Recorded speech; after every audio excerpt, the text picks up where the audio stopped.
Good morning and good afternoon, ladies and gentlemen. Welcome back to WCS European Challenger. We're here at the Blizzard Arena in Burbank, California, ready to bring you more Starcraft action from our final group of 2018 WCS Challenger. My name is Fear Dragon. I am joined by Zombie Grub here. How you doing this fine morning? I'm pretty good. Yeah, I think we all were, maybe a little rushed, but we're all good. I mean, I still love, I just made a tweet about it, but Nate had a fantastic dream about being on a Tempest and going to a planet where there were a bunch of Terrans, and he was a Protoss in this dream for some reason. And then someone asked him, so when does WCS start? And that's when he woke up. And I was like, wow, you know, that's a pretty intense dream. That's the real passion of that's Starcraft, when all you can think about is when is WCS starting. Like, there's those times, I think it's actually with Tetris, is like where it was first recognized, where you start dreaming about blocks or kind of pseudo-dreaming. Yeah. Like, that's like your first levels when you're kind of dreaming about the actual RTS, like playing Starcraft. And then the next level is when you think you're in Starcraft universe. That's pretty great. I think still one of my favorite moments of my life was that one of my roommates, this is back when I was in college, one of my roommates comes up to me and is like, you know, it's like time to go work out. We promised we were going to go work out, blah, blah, blah. And I'm like, okay. And I'm like still a little bit dazed. I'm like, okay, I'm getting it. Dude, no, sorry, I can't go to the gym today. He's like, what? Why not? I'm like, I'm supply block, man. Shoot, this is going to take me like another 2 hours to fix. Just go without me. And I'm like, I'm dead serious right now. I'm not making any stuff or trying to come up with an excuse. I actually thought I was supply blocked. And that's why you couldn't go to the gym? And that's why I couldn't go to the gym. I wouldn't really compute. But... And then they like punched me and I woke up and I actually went to the gym. But anyways, guys, welcome to WCS Challenger. Let's talk about the format for how Challenger works. In case you've missed any of the other broadcasts, this is going to be your last chance to see how the broadcast or how Challenger works for the group stages. Of course, we have 16 players that made to these groups. And of course, we put them into 4 groups of 4. 2 players are going to advance out of each one of these groups, and 2 players, unfortunately, get knocked out forever for this season. Forever from Starcraft. Forever Get out of from here. Starcraft. Your accounts have been banned. Don't come to Montreal either. Don't bother. But of course, they are also going to be fighting for a $10,000 prize pool, $1,600 for first place. All the players that get knocked out today or in any of the group stages get still $400. And of course, they get all those WCS points that are also valuable as we encroach in on BlizzCon. Yeah, and Cyril took away all the automatic seeds, so the points are really important. He is the 1%. Yes. Yeah, he is. Well, of course, guys, and we do have one final day of these group stages in 2018. And here are going to be your 4 European players playing today. Yeah. It's going to be Nerchio versus Clem to start things off as we get a little ZvT action. And from then on, it's probably going to be some ZvZs as we got 3 Zergs in this group with Lambo and Raynor following things up. This is a fun group. I mean, Nerchio versus Clem to start things off. I'm excited to cast our young foreign Terran. He isn't quite ascended to Euthermal Hero Marine, right? Who are kind of our top 2, but I mean, he's so young that it seems like it's a matter of time basically, and today could be that day. Yeah, absolutely. And of course, we also have the young blood player, Raynor, who has a lot of hype and anticipation around him. I mean, it's kind of almost unfortunate that both of these 2 16-year-old players that just became eligible for the WCS circuit ended up in the same group today. That is true. I didn't think of it in that context. And they're up against the established Nerchio, who just continues to prove that he can just be consistent throughout the year. I feel like we got someone from every level a little bit. We got Nerchio, who's been around for ages now. Sure. We got Lambo, who's kind of he's a little bit on the the rise. He's on the rise, both as a player and also if you talk about age and stuff. Okay. Lambo's kind of around the 20-something-ish mark, I believe. And then you got Raynor and Clem, who are the 16-year-old new blood in the scene. Yeah. So it's pretty cool. But of course, all of the matches today, guys, are going to be best of 3s in these group stages. So the way that the groups work is that we have those 2 players playing in the first match, we have 2 players playing in the second match, and then the winner of each one of those matches are going to face off against each other. The losers will face off against each other, and then we'll have that decider match at the very end of the day where we'll decide who's the second player to make it out of the group. Yep, that's how it's going to go. And I think we're getting actually ready for this best of 3 to start things off. So Nerchio versus Clem, TVZ. Yep, we're moving into Catalyst for this first game of the day, and should be a fun one. What are your predictions? I want to hear some predictions before we get started on this. Of this match or of this group? Of this match, just for now. I do think it's going to be a 2-0, just because Nerchio is the established player, but Clem has that, like, you know, young blood spirit, I guess. So he could surprise me and maybe take a map, but I really don't think he's going to take the series. Okay, that's fair. Well, we're going to be starting up here in the top left-hand corner of the map. You would be loving that prediction. It is the Blue Zerg player, Nerchio, from Team Iron Chain. It's a cool team name. Yeah. In the bottom right, as the red Terran, he is Clem. Exceed Esports. Yeah. Looking to exceed your expectations. Whoops, daisy. Yeah, maybe quick restart, Areno? Maybe. We'll see. Looks like they said that they're ready, so we'll see if they feel comfortable with unpausing. Yeah. Yeah, they do. All right. We're going back into the game, guys. We just wanted to flash our lovely faces for a moment. Yeah, right? Sure. Actually, it's important that we do get back into the game because Nerchio is going for not just a pool first, but also adding on that gas. So. And this is not like a 12 pool or anything, but this is going to be a pool that usually is involving getting out some early Zerglings, trying to poke around at the SCV build and command center on the low ground, right? Right, exactly, but it should be a little more committed to that. Like, you know, you have those pools and then a hatch, and then they only make 2, 4, maybe 6, but they're not likely to actually get a cancel in the command center unless the Terran really messes up. But if you also get that, like, that gas kind of fast, and maybe you get some speed, maybe you hide some of the lings too, then you could actually even get a cancel. We'll see how much Nerchio, like, invests into this, but, I mean, I feel like throwing Clem off his game would be a fine, wise move from Nerchio, as I was saying, more established experience. And it's not like Clem hasn't been playing in tournaments, but as far as playing in WCS, I mean, him and Rainer only just recently got old enough to do so. Again, after like, what was it, 2 years ago? I think they were in a DreamHack. Yeah, it was a few years ago. They were both playing, I think, in their own kind of other events that were outside of WCS. But we have their first 2 lings moving across the map. The Reaper is being pretty diligent about checking around in kind of the little corners and everything. I actually wonder what, originally, like, you'd think, okay, yeah, you check around for some Zerglings, but the Zerglings, unless it was like a 12 pool or something, wouldn't be coming out this early in these corners, right? But wow, he's going to might find him?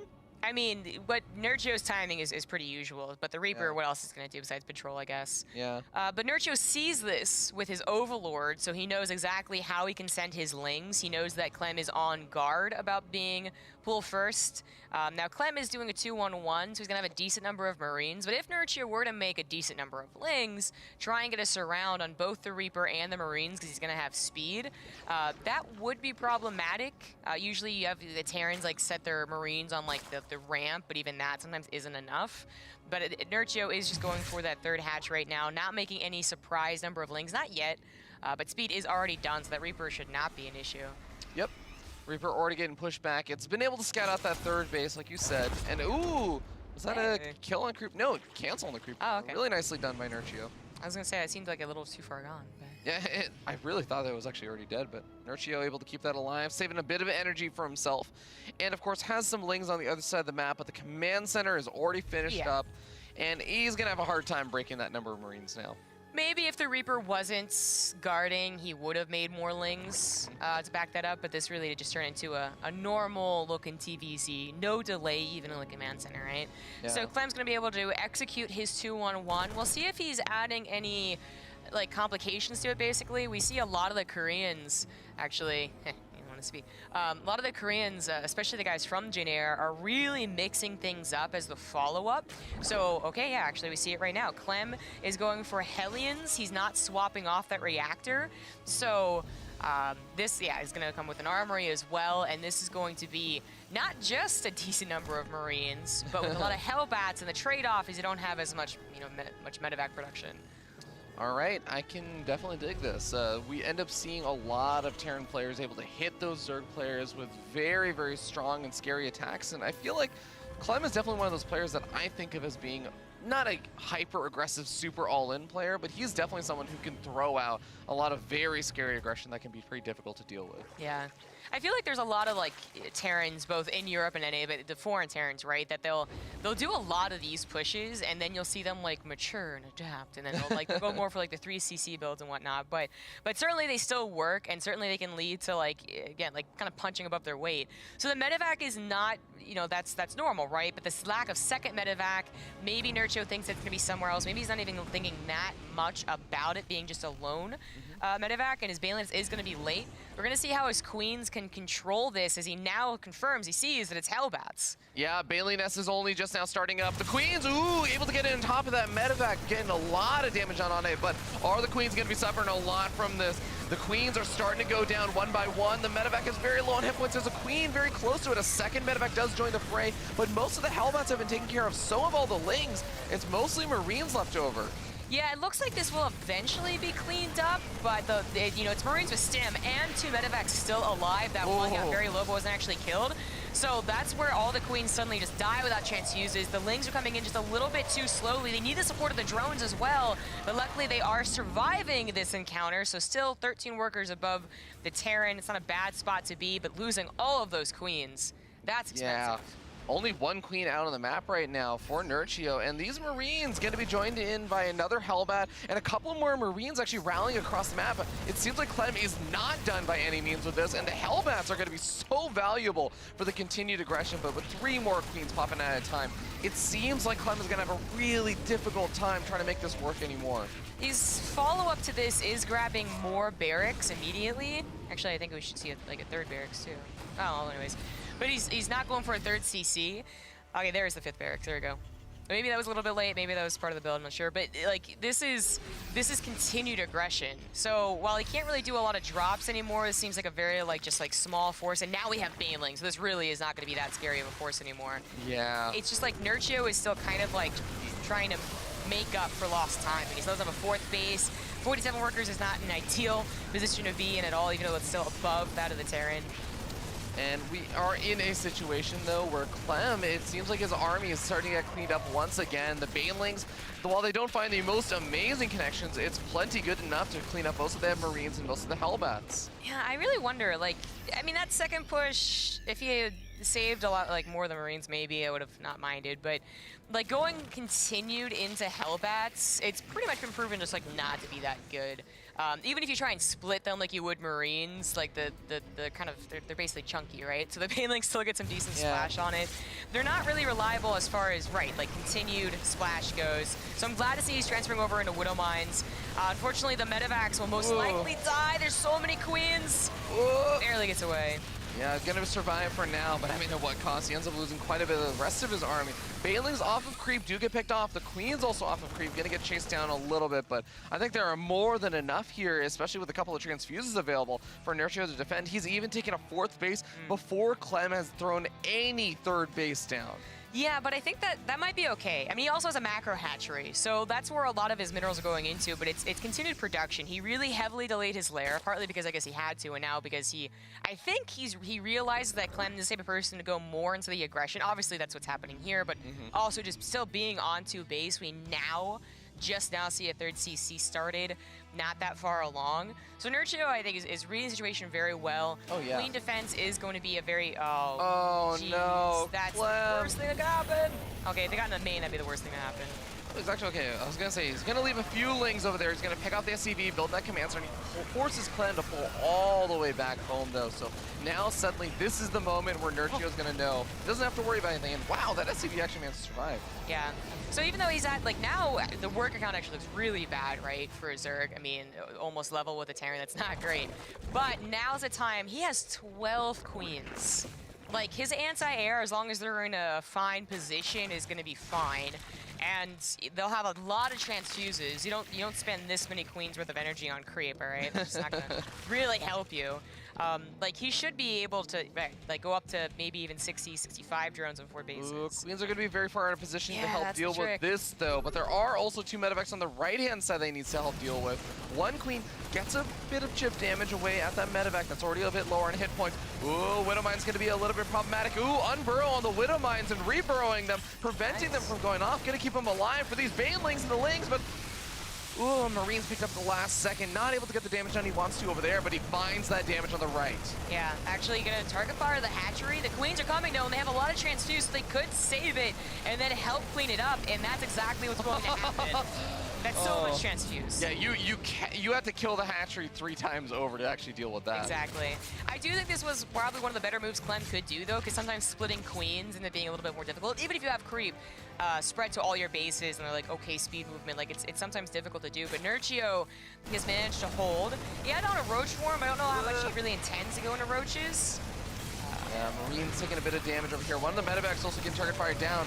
Widowmine's getting some damage onto the Lings, but also doing a lot of damage to the Marines. And with the medevac starting to go down, it seems like Nerchio's going to clean up this right-hand side attack. Oh my gosh, every time he picks up those Marines, all those Queens. Nerchio probably recognized that he had an upgrade lead, so he can like stick around longer on top of those Marines too, so that's really nice of him to notice. It's about to be evened up, but you know what I'm really worried about for Nerchio? I'm not really worried for him. I think he's got this under control, even if the numbers don't look like he's ahead. But I am worried that, yeah, centrifugal hooks just started. Yeah, I mean, that is a little painful. I think it's made up for the fact that he has such good creep spread and the fact that there's been almost no denial of creep whatsoever. Because Clem has been on a 2-base situation for such a long time, I think he just didn't have the energy on his command centers. He needed to save them, as now we finally end up seeing some creep being cleaned up. Huge counter. Oh, boy. And Clem had just picked everything up and moved out, too. Yep. It's a decent number of Marines, but only to hold the natural. This attack, there's not a lot of creep spread over here, and yeah, Super Hooks isn't done. This would be the time he finally maybe digs into the Queen count, but so many transfuses are coming down, buying time for the Lings to come back. Although the DPS is really high, though. It seems like Nerchio can't quite keep up with all of this and actually can transfuse with all the Queens. So yes, this army is going to get pushed back over here for Clem, and that is a really big blow, but a lot of the Queens also got thinned out there. That third died. What? CC. No. Well, I don't see it. Oh my god, it did die. Yeah. Oh, That's just a big Lings, mistake. just Lings. That's a big mistake. Oh boy. Yeah, lifting the main now. Well, you know what Clem's really not going to have energy for now is scans to clean up creep. Yeah, that's right. That is right. And he finally got kind of rid of the Queen count. Still at 7, though. That means there's extra Queens to the creep spread. It's not... Even if he had 3 CC, this is not really a great pace for the Terran to be at. Again, even though the numbers don't look so bad. But without the 3rd CC, he really is quite all in. He'd have to do some significant damage to make this back to even, back to a playable game. Yeah, and now he's got creeps to deal with, too. On this side. Okay, he's moving forward right now, and we end up seeing more Banelings getting morphed in here for Nerchio. The hatch is getting target fired down. Still a lot of transfuses available if he wants to keep that alive, but he opts not to for now. Not going to be the big matter of importance. Seems like he knows after I've killed off that 3rd and I have Banelings running into your natural mineral line, all I need to do is clean up this army. He has another army that looks like it was almost set up for a back attack, but maybe also like this hotkey. But now he's going to use it to just counter on top of the new quote-unquote 3rd. That is going to kill all the SCVs there because Clem's not, well, they kind of rolled past, but still, it's a lot of SCVs dead. Okay, Baneling's getting some okay connections, but it looks like Clem is making some progress here over by the 3rd base. There's not enough Lings to buffer for these Banelings, so they roll in even on creep with speed. They're still being not even targeted down, really. There's nothing to protect them. And oh my god! He taps out. Clem's last army was good enough to do it. That's not terribly surprising, but considering that Nerchio almost like entirely took out his economy. I thought he had him almost dead to rights there. Yeah, I guess, like, I mean, the way it was going, if Nerchio was able to just hold and buy time, I think he wins, right? I think the funny thing is also, like, he had so many of those Banelings and Lings and Hydras on the counterattack, which makes sense if you're expecting some defenses there. Yeah. But you imagine if half of that army was still attacking, he would have done just as much damage, and he also would have had enough to defend. Now, it's obviously, I don't want to oversimplify this, Nerchio does not have the global information that we have as observers. He doesn't know what the split up of what exactly Clem is doing with his army. He doesn't know necessarily that Clem is just all in on that entire army at that point. But if he had that, I think he actually has enough. I feel like I feel like he must have realized that like he was in like an economic lead. Yeah. Like killing the third base just right off, right? Like that's a sign right there. So I feel like it's more just maybe he was just overconfident. He had a lot of creep spread, not necessarily over to that fourth base was like an okay amount, but like the rest of the map was pretty much covered. And he probably was thinking like, well, I just will continue killing his economy and I'll buy that time. And then he realized like, oh, wait a second, I can't buy that time. I don't have enough lings. Credit to Clem, by the way, as all of those, I mean, we're in this situation where he's in the middle of creep. Just there's no hope of cleaning up creep spread at that point. And, like, there's no like, oh, I'm going to scan and clean some of this up in like a few, you know, like in maybe 10, 15 seconds, it'll start to dissipate. No. He was so far into creep, there was no hope of ever cleaning that up. Yeah. And in that moment, he's also facing off against all these banelings kind of rallying in. There's a ton of queens there. There's a few lings sputtering in.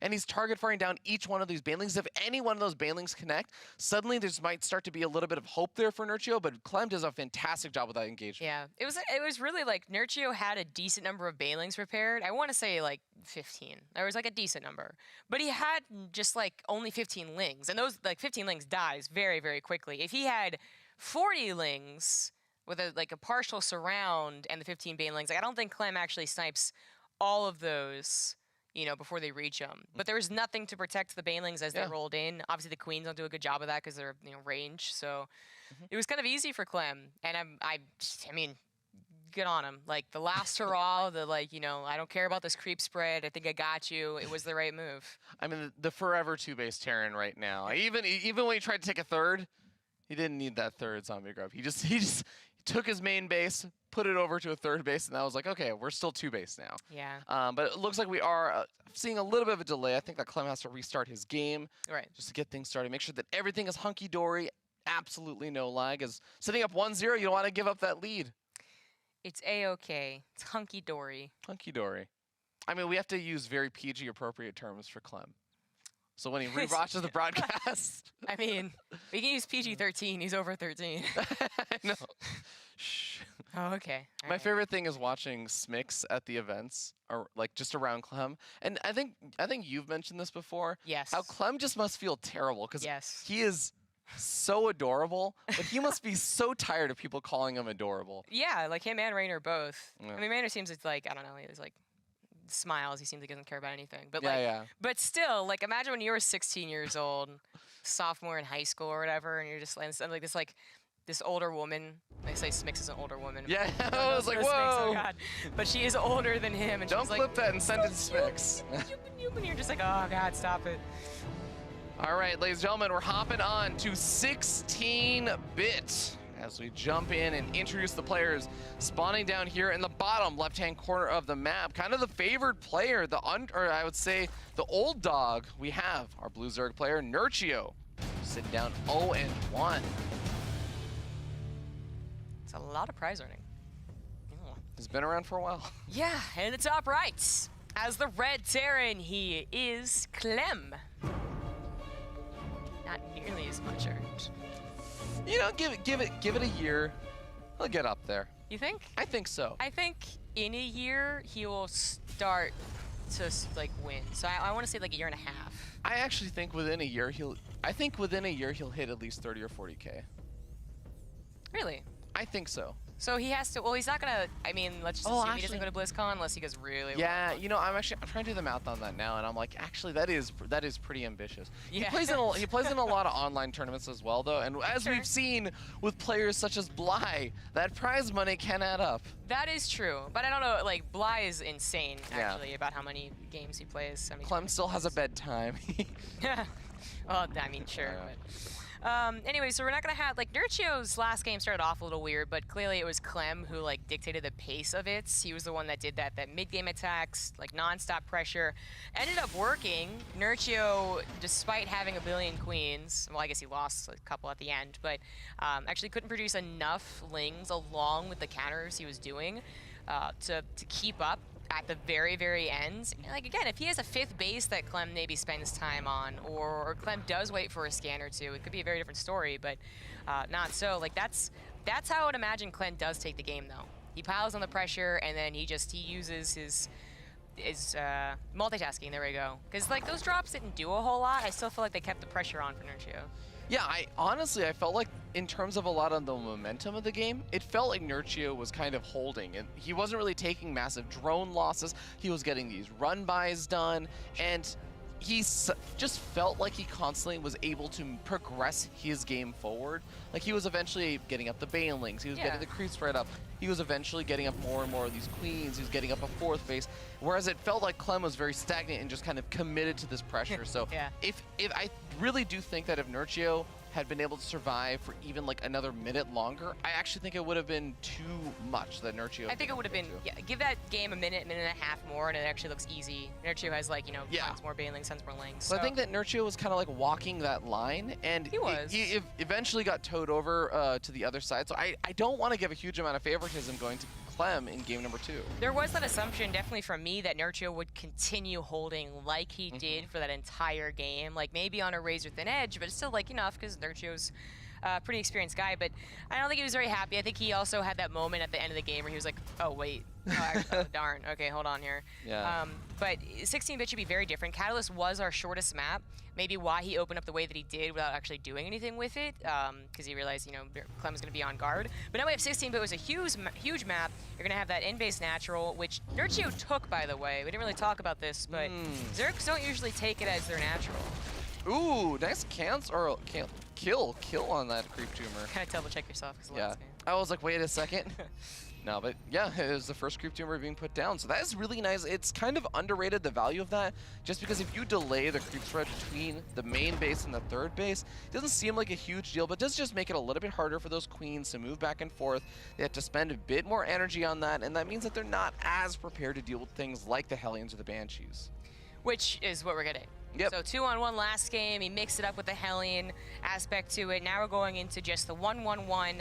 It is cloakless Banshee, so maybe just the 1. It's also a little bit of like a protector too. And I don't know what he's gonna go into after. Maybe a Raven. Some Terrans are really enjoying playing around the Raven, stopping that creep spread. Yep. Well, Clem has spotted out that the in-base 3rd was taken, by the way, or the in-base natural. And the reason why we keep wanting to talk about this is that a lot of Zerg players will forego this expansion entirely because it's so annoying to defend against things like Liberators, and okay, well, we do have double Liberators out. Yeah, he swapped it off, which that kind of sucks the Overlord saw it. Do you expect the Liberators though, or are you expecting medevacs? Well, you wouldn't really expect 2 medevacs either. Like the whole idea of a reactor being on this fast with a 1-1-1 is very odd. I mean, Nerchio seems to be playing what are you thinking this is? So he was already, I feel like he thought it was going to be 2-on-1 again because he got like a faster +1 carapace, which you usually see as a bit of a response, but his Overlord scouting was a little bit later. But then he sees what he did, and I mean, you have 2 options when you have a reactor. It's either medevacs or Liberators. There's nothing else you can actually get. So it's interesting that he gets spine crawlers. Okay. Maybe just preparing for some of the Hellions to maybe go for a big attack with the Hellbats? Might have thought that it would have been a double Hellion drop. Oh, maybe that as well. Yeah. Well, he's going to be droning up behind this. He's got a lot of queens to try and push things back. But again, this is a very nice map for Liberators. We'll see how those Liberators are going to be utilized and if they will be able to dodge out of the way of Overlords. They are able to dodge out of the way for Overlords quite a bit of time. There's only 1 Spore Caller over here at this 3rd base. Over at the natural, we do end up seeing no Spore Callers, just the queens, and the Hellbats and that Reaper are all moving on forward. The Spine Crawler is certainly helping out. I guess they were just for the Hellbat attack at the front. I thought maybe they're baiting the main or natural, but gonna lose the queen to this Liberator. Usually, I guess he was some transfuse. Suffers up another one as well, and hey, if these Hellions decide to really commit again, maybe an opportunity there. Looks like the Spore Caller, the Queen, was actually able to kill off the other Liberator as well, so not too much drone damage done. It's a pretty mature decision from Clem to not go for the Hellbat attack, by the way, just transfer back into Hellions. So Nerchio did see the 3rd CC, and he saw the Tech Lab spinning, so unless he well, no, I also saw the 2nd Barracks put down. So he knows that it's bio, even there was like a couple more Hellions than usual. But Clem went for a follow-up tank pretty quickly, so maybe a little worried about counters, protecting his 3rd base that he wants to put down on location as fast as possible, which is exactly what he did. But now he's also going to have enough Marines, Wisdom, and then Combat Chills will finish up close to the 1-1. I mean, we're getting into a normal game, but Clem tried to kind of mix things up. Almost worked. All right, well, Nerchio is doing a fantastic job with these, even just the small number of queens he has left after that earlier attack and Liberator harassment, and just making sure he's always on point, ready to deny any of the creep spread denial from the Hellions. That's a lot of medevacs. These do not have combat shields, so, and the Lings already have that +1 carapace, so that is going to work out quite nicely if they ever get a surround. There's already Banelings too. I mean, this seems like Nerchio's set up for defense with the Hellbats, and I thought maybe he would have brought this like really fast tank too, but it is just the Hellbats, but it's a lot of them with the medevac support. Yeah, I really like this kind of form of aggression from Clem, but it's going to be very difficult to make it work. And Nerchio, again, he's already on 71 workers. He's kind of going unimposed. Banelings come rolling on in. They don't have Baneling speed, so he is able to kite back. But the creep threat still allows him to connect with at least some of the Hellbats, but is that enough? Was that enough of a connection there for Nerchio? The Hellbats are now mostly gone, and like too few Marines maybe, or too few splash units to actually continue his presence there. So he's gonna skedaddle. Can't really focus fire on the Banelings. And now the speed is done, even if they're off of creep. So he protects his 4 bases, goes back into droning. Nerchio actually already up to 76 drones. And getting Infestation Pit down, getting up his 2-1 upgrades. I mean, just in terms of the upgrades, this is going to be a really, really nice spot for Nerchio. That is certainly true. I mean, Clem obviously has an armory, but he's a little late to starting his 2-2. Just trying to clear up that creep. This is usually where you see that attack with the tanks off to this 4th base. So trying to halt the creep spread would be very, very nice. We're getting into, I mean, some pretty macro territory. I think Nerchio might want to spread out his overloads a little bit. Still a little bit worried about getting dropped in the natural, but Clem is all focused on this creep spread. Yeah, he'd be able to kill off a couple of these creep tumors, and he might be able to kill off a few more over here on the south side, as well as maybe kill a hatchery here. I think that's a worthwhile snipe cancel. Accidental swarm host being made. Or is it the intentional scouting swarm host zombie drone? I'm pretty sure you just scout with an overload. Ooh, okay, maybe spreading out those overlords would behoove him a little bit. Nerchio's still not getting supply block, but getting very close to it right now. Oh, those medevacs. Yeah, but still 2 full medevacs basically. So this is really good pressure. This actually wasn't cleaned up, so yeah, you can clear up the creep spread. Doesn't catch that active creep tumor. That sucks. But you know what? Nerchio's already on his way to a hive. And Clem is already on his way to a 4th base, so I don't know if he is planning on doing a tank push before he's maxed out. But that 2-2 is not going to actually like time out anywhere decent, so he might just wait till he's maxed right before we see ultras. We'll see Vipers.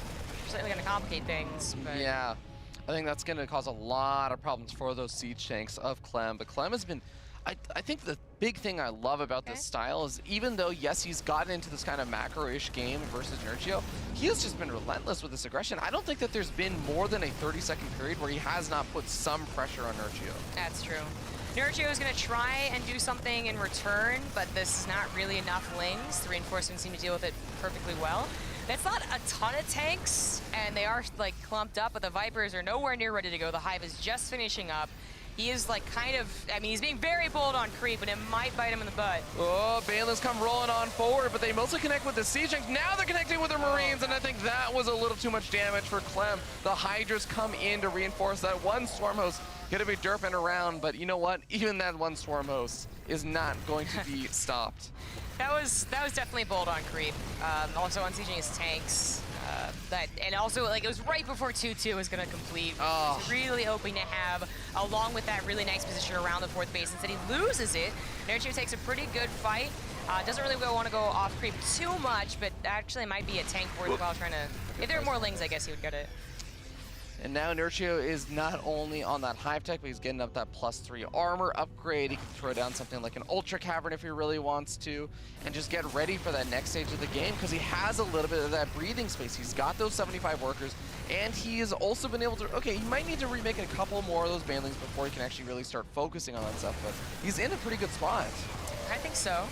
Going a little off creep, though, but there's enough Lings. Okay, well, 2 tanks, getting those attacks. No upgrades on them, and no second factory either. So the tank count really isn't ever going to be that impressive. But I think eventually we'll go into like more about the Marauders and Ghost anyways. Clem on 4 bases could already start that transition, but seems like he thinks he might have a bit of a foothold, so he wants to continue the attack. No Ghost Academy either just yet, so it's going to be a bit of a ways off. I think, you know, I'm not, like, I think that's fine. Yeah, I just really would have preferred if you're not, you know, like to also get a second factory, basically. I think tanks are very important in all aspects of TVZ. Yeah, I mean, the tank count is pretty low now after the last big engagement.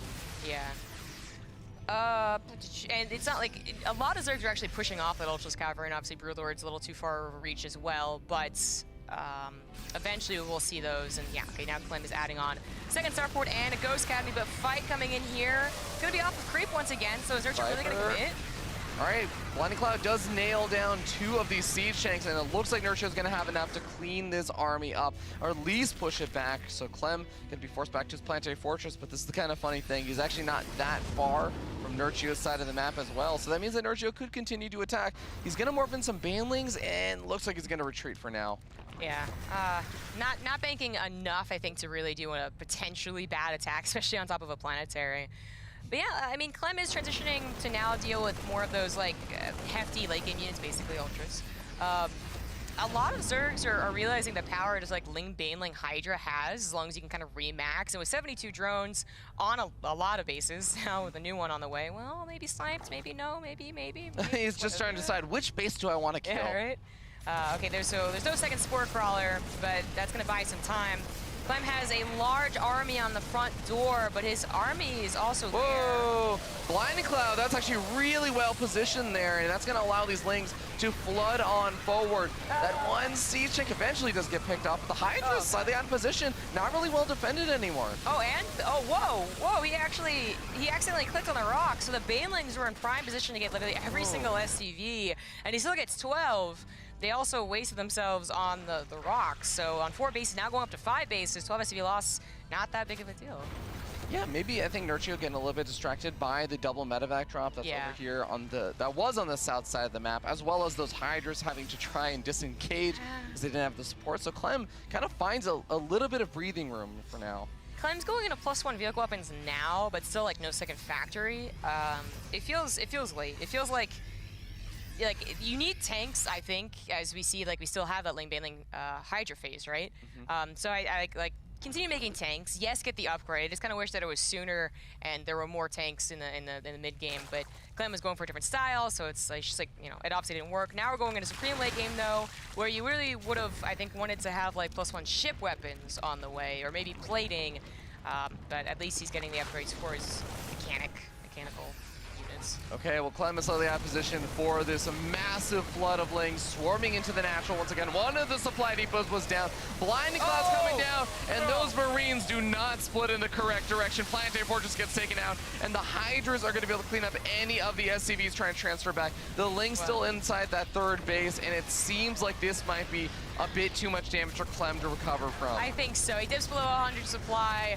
That Blinding Cloud was so brutal. They always go in the wrong direction, man. I'm telling you. Wow. Well, Nerchio showcasing some supreme late game play there. That creep spread still very much keeping on point. And Clem, despite doing a great job trying to clean up the creep, really not enough to actually keep it pushed back as far as he needed it. Yeah, and there was no point where, like on Catalyst, where there was that 20 armor supply for Clem's in his lead, and he was able to push past the creep spread and not really care about it. Yeah. Even if he did, theoretically, and got the 4th base on 16-bit, that's still quite a trek to the 3rd. So I still don't, like, it just, he was not getting the same momentum. And even though he was on the same desperation strat as he was on Catalyst, he still didn't really...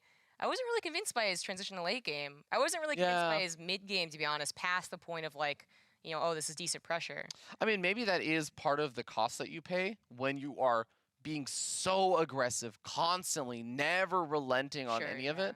And I don't even necessarily just mean in terms of resources. I mean, just in terms of like a multitasking APM. If you're constantly pushing forward, you're constantly having these 2 medevacs or 3 medevacs pushing on the north and the south side at the same time while trying to keep up all your macro. Then also finding the opportunity to remember, okay, I need to get my second factory, I need to get my Ghost Academy, I need to do all these, get my upgrades started, all those things. We start to see little bits of suffering there. But it wasn't like, it wasn't even about the Ghost Academy and the Starport. Though. Like, I know, kind of like I talked about it because we eventually would see a transition to Ultras and Broodlords. He had a Spire on the way as well. It was definitely more about the tanks, in my opinion. A second factory. I hate harping on it that much, though, because there are just Terran players that are like, no, Bio can like really get that momentum and like really do well. And I'm like, yeah, it's true. But that wasn't the game to showcase it. Okay, well, we're moving on to Dreamcatcher, a very different map from 16-bit. We'll see how things go to jump in and introduce these players. We're going to be starting down here in the bottom right-hand corner of the map, top of the blue Zerg player. He is Nerchio.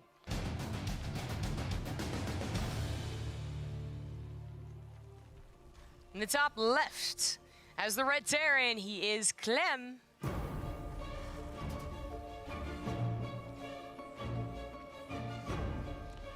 First WCS event, got top 16 at it. Pretty awesome performance so far. I mean, this year Clem has only played in one WCS event, and he's already, I think, impressed a lot of people. But yeah, if he can take down someone like Nerchio, that would be another huge step in the direction of just impressing even more. Yeah, and that would bode well for the rest of the group, which is all Zergs. Yeah. Yeah. I mean, he's kind of overshadowed by Raynor, who is also in this group. I know. I do kind of expect to take first. I mean, his recent performance in the last few months is just, it's been amazing, right? So he's one of those people that people were so hyped about Raynor that they thought he could maybe start making Cyril look mortal. Really? I heard people that really believe before he faced off versus Cyril. After Cyril, yeah, okay, people were like, yeah, you know, maybe that was a little too hopeful. Yeah. But a lot of people were thinking that, you know, Raynor was a really, really strong contender to at least maybe take some games off of Cyril. But while that didn't happen, Raynor still has very much proved himself to be one of those top European players. Yeah, but the reason I bring that up more so than just like they're in the same group is that Clem did recently play Raynor too, and it didn't go so hot. So, I mean, Clem is kind of at that, like, I mean, you know, along with his age, right? It's like the teenager stages of when you watch Terrans grow and develop. It's like Euthermal had this stage too, and he's managed to, like, perfect it and craft it. Go through Terran puberty. Yeah, I guess so, right? Where, like, you're more of, like, you know, the tricky player, you know, you're all about the multitasking, but your actual, like, mechanics, your pacing of the game, your understanding of transitions and stuff, like, is a little still off. You make some bad decisions every now and again, too. And then in a year, we see Clem, like, making all the right decisions. He becomes the next Maru, and then, you know, who cares about what I said a year ago? But right now, it does, like, it seems like what I remember watching from Clem in the past, basically, you know, 2018. But certainly, I already took one game away, so I don't want to say, like, oh, he's clearly just, you know, he surprised Nerchio once, and Nerchio's the old, you know, grizzled veteran here. No, it could happen again, for sure. And Dreamcatcher has a couple of tricky tank spots, too, that I hope we see Clem abuse. Yeah, kind of funny if you compare to game number 1 on Catalyst, Clem was very defensive with that Reaper early on, and he was right to be so, as there was an early pool opening from Nerchio that game.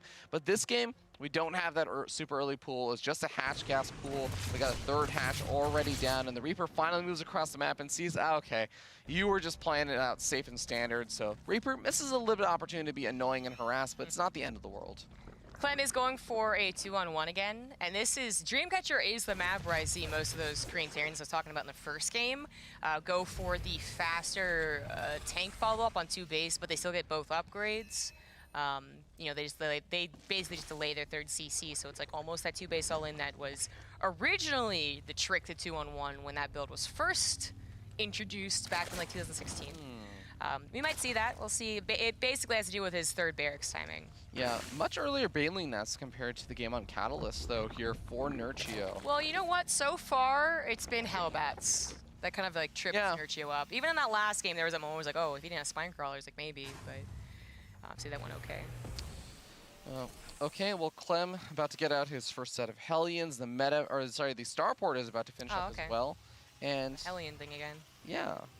It worked, but I really do feel like some of that had to do with the momentum of the map. Shows Catalyst, so I don't know. And now we just talked about the Baneling Nest, right? Like Nerchio should be more prepared once he sees, like, oh, okay, here it comes. And there's that armory.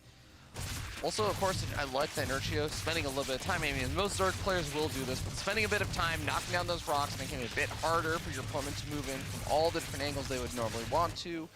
But yeah, this is gonna be another big, heavy, aggressive attack here from Clem. We'll see how things actually pan out. Stim getting close to finishing up, and there are those Hellions loaded up. It just needs one more. No? There we go. There we go.